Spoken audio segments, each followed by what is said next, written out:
High viewers, ఈ video ఇవ్వటానికి దాదాపు ఒక 2-3 గంటలు గట్టిగా ఆలోచించాను. ఏ పాయింట్ ఎలా కవర్ చేయాలి, ఒకవేళ ఏదన్నా మిస్ఫైర్ అయితే ఎలా ఉండిద్ది ఏంటి అని చెప్పేసి ఆలోచించి పాయింట్స్ వైజ్ రాసుకొని అందులో కొన్ని తీసేసి కొన్ని కరెక్ట్గా పెట్టి ఆర్డర్ వైజ్ చేసుకొని ఇదిగో ఇప్పుడు మీ ముందు ఇస్తూ ఉన్నాను. ఫస్ట్ థింగ్, షర్మిలక్క కన్నా బర్రెలెక్క బెటర్. ఎవరి బర్రెలెక్క, ఎవరి షర్మిలక్క అది మాట్లాడుకొని ఆ తర్వాత ఈ YCP, YSRTP, BRS, BJP, MIM వీళ్ళంతా ఒకటేనా? వీళ్ళ టార్గెట్ జనసేన అని టీడీపీనా? ఎలా ఏంటి డిస్కస్ చేద్దాం.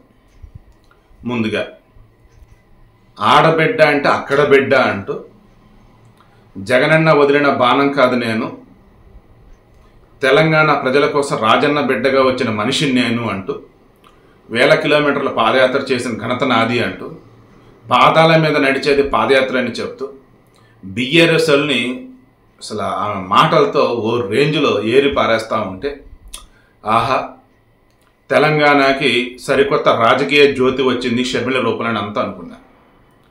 తీరా ఆమె లాస్ట్ మూమెంట్లో వచ్చేటప్పటికి, ఎందుకంటే ఆమె పార్టీలో అసలు ఎవరు ఏంటి అంటే ఆమె తప్ప ఎవరు కనిపించలే. ఇంక గట్టు రామచంద్రరావు ఎవరు ఒక ఆయన ఎవరో ఉన్నారు, అండ్ వాళ్ళ వెనక ఇంకొంతమంది ఉన్నట్టు ఉన్నారు. వాళ్ళు రీసెంట్గా అసలు వైఎస్ఆర్టీపీ మాది, షర్మిలకి సంబంధం లేదు అని చెప్పేసి వాళ్ళు ఏదో చెప్పున్నారు, వాళ్ళ కార్యాచరణ ఏదో చెప్తున్నారు, ఎంతవరకు ఏమి చెప్పినట్టుగా లేరు. Okay, let it be. ఆమె వైఎస్ షర్మిల తప్ప ఇంకెవరో కూడా కనిపించట్లా. ఈ మూమెంట్లో పార్టీ తరఫున ప్రచారం చేయటం కానీ, నామినేషన్ వేస్తామని అనటం కానీ, పాలేరు బిడ్డని నేను పాలేరు నుంచి పోటీ చేస్తానటం కానీ ఇవన్నీ జరుగున్నాయి. ఐ థింక్ ఎన్నికల కమిషన్ వీళ్ళకి బైనాక్యులర్ సింబల్ కూడా ఇచ్చింది. అది కూడా ఎలా, అన్ని స్థానాల్లో పోటీ చేసేందుకు మీకు ఇదిగో అనుకూలంగా అన్నట్టుగా వాళ్ళు ఇచ్చున్నారు. ఈ మిత్రులు పోటీయే చేయలే, కానీ వాళ్ళ పార్టీకి అన్ని చోట్ల ఒకే సింబల్ అంటూ కూడా ఇచ్చారు, బైనాక్యులర్ సింబల్. తీరా ఆమె ఏం చేసింది, గెలవటం కాదు, గెలుపుని వేరే వారి కోసం త్యాగం చేయటం గొప్ప. ఆ వేరే వారు ఎవరో కాదు, పొంగులేటి శ్రీనివాసరెడ్డి, ఒకప్పుడు మాతో కలిసి నడిచిన వ్యక్తి, మా కుటుంబంలో వ్యక్తి అన్నట్టుగా ఉన్నాడు. ఈరోజు ఆయన కోసం నా గెలుపుని త్యాగం చేస్తున్నా అని మేబీ ఇంకేమి గెలిచినట్టు ఫీల్ అయిపోయారు. అఫ్కోర్స్ ఒకనొక సమయంలో ఏబిఎన్ ఛానల్లో వెంకటకృష్ణ గారితో ఇంటర్వ్యూ సందర్భంగా తెలంగాణకి సీఎం కాబోయే సీఎం ఎవరైనా వెంకటకృష్ణ అడిగితే ఇంకెవరు నేనని చెప్పేసామంటే పెద్దగా నవ్వేశారు. అఫ్కోర్స్ అది చూస్తున్న అందరూ కూడా నవ్వుకున్నారు. ఏమేంటి తెలంగాణ కాబోయే సీఎం ఏంటి, ఏ రకంగా అయింది ఏంటి అని చెప్పేసి.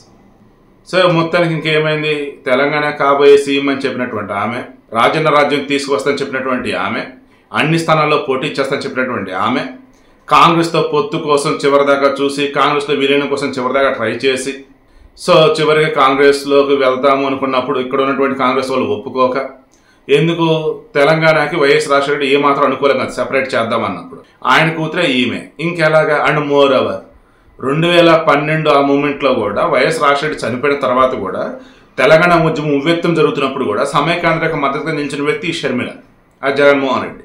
సో అటువంటిప్పుడు ఇంక వీళ్ళని ఎలా నమ్ముతారు ఇప్పుడు? సో ఇక వీళ్ళని ఏమాత్రం పార్టీలో తీసుకుంటే కాంగ్రెస్కే చాలా చాలా తీవ్ర నష్టం జరిగింది. ఆమె వద్దు అని చెప్పేసి మొత్తానికి ఎక్కడో ఆపేశారు.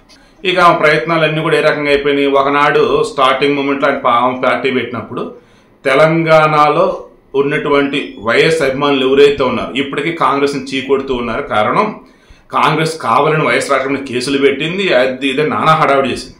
మొన్న కాంగ్రెస్లో విలీనం చేద్దాం అనుకుని చెప్పేసి ఆమె అనుకుందో మరి ఏంటో కానీ కాంగ్రెస్తో చాలా పాజిటివ్గా మాట్లాడతాం.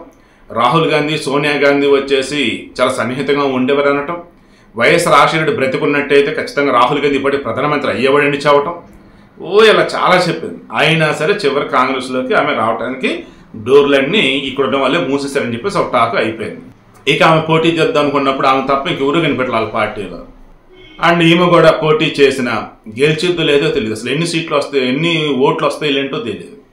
ఇటువంటి మూమెంట్లో నాకు తెలిసి ఆల్రెడీ వైసీపీ వాళ్ళు కూడా గట్టిగా చెప్పినట్టుగా ఉన్నారు వద్దని. ఎందుకంటే వీళ్ళ తల్లి విజయమ్మను కూడా పోటీ చెప్పదని అనుకున్నట్టుగా తెలిసింది.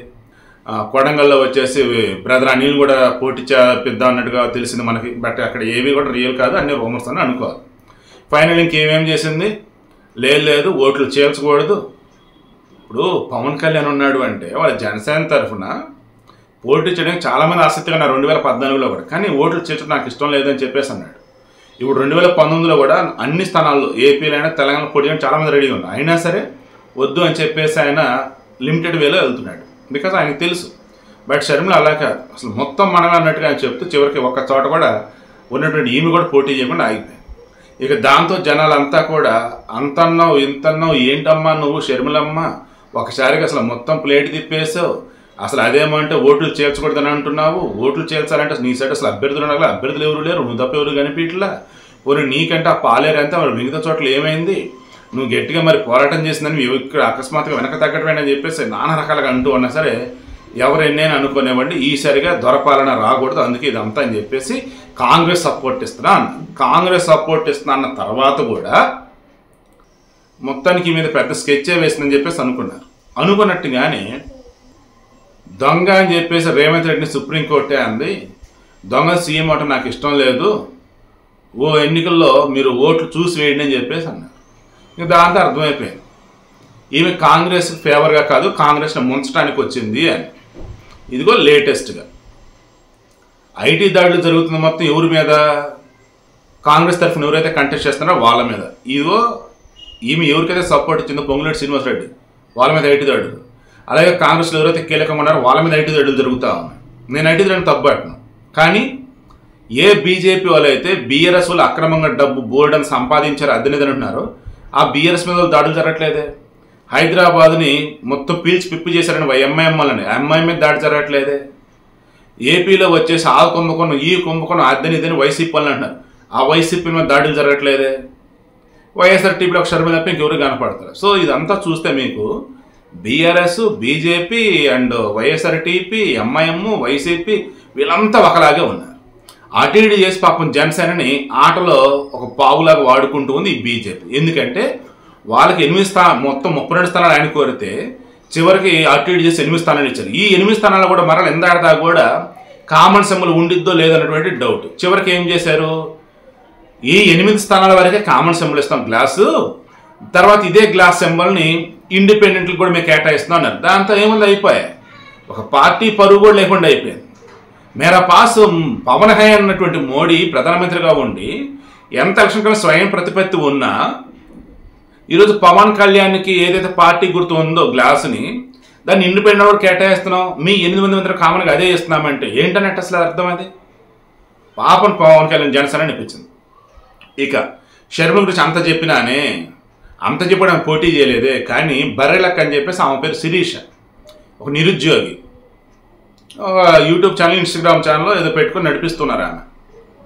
ఆమె వచ్చేసి మొన్న నామినేషన్ వేసింది, ఎక్కడ మహబూబ్నగర్ జిల్లా కొల్లాపూర్ నుంచి. నామినేషన్ వేస్తే ఒకటే మాట చెప్పింది, నా దగ్గర రూపాయలు అయితే ఎవరికి నేను పంచలేను, సో వీలైనంత వరకు నేను ఇంటికి వచ్చి ప్రచారం చేయడానికి నేను స్కోప్ నేను ట్రై చేస్తాను, ఇదిగో నేను కంటెస్ట్ చేస్తున్నాను. నేను ఎందుకు కంటెస్ట్ చేస్తున్నాను, నిరుద్యోగుల తరఫున కంటెస్ట్ చేస్తున్నా. తెలంగాణలో నిరుద్యోగులు పడుతున్న బాధలు ఏవైతున్నాయో అవి మీకు తెలియాలి. సో నన్ను మీరు గనక గెలిపిస్తే నిరుద్యోగులకి ఉన్నటువంటి కష్టాన్ని తీరుస్తుందని చెప్పేసి ఆమె కంటెస్ట్ చేస్తుంది. కంటెస్ట్ చేసింది, నామినేషన్ వేసింది. సో ఆ షర్మిల కానీ బర్రెలక బెటర్ అని చెప్పేసి చాలా మంది నెటిజన్లు అంటున్నారు. ఓవరాల్గా ఇప్పుడు ప్రజెంట్ తెలంగాణలో ఏం జరుగుతుంది, ఏపీలో ఏం జరుగుతుంది మొత్తం చూసుకుంటూ ఉన్నప్పుడు టీడీపీకి జనసేనకి మధ్య గ్యాప్ పెంచాలని చెప్పేసి మిగతా అందరూ ట్రై చేస్తూ ఉన్నారు. అది తెలియక పాపం జనసేన వాళ్ళు వెళ్ళి బీజేపీ ట్రాప్లు ఇరుకుంటారని చెప్పేసి అదొకటి అంటూ ఉన్నారు. లేదు, రేపు ఎన్నికలు అయిపోయే వరకు మీరు వెయిట్ చేయండి, అసలు టార్గెట్ అంతా వైసీపీలే, జరగాల్సిన మొత్తం నెమ్మదిగా జరుగుతూ ఉందని చెప్పేసి మరి కొంతమంది అంటున్నారు. బట్ ఏదేమైనా నాకైతే తెలంగాణ చూస్తున్న రాజకీయాలు మొత్తం చూస్తూ ఉంటే నాకు మాత్రం పాపం జనసేన మాత్రం అనిపిస్తూ ఉంది.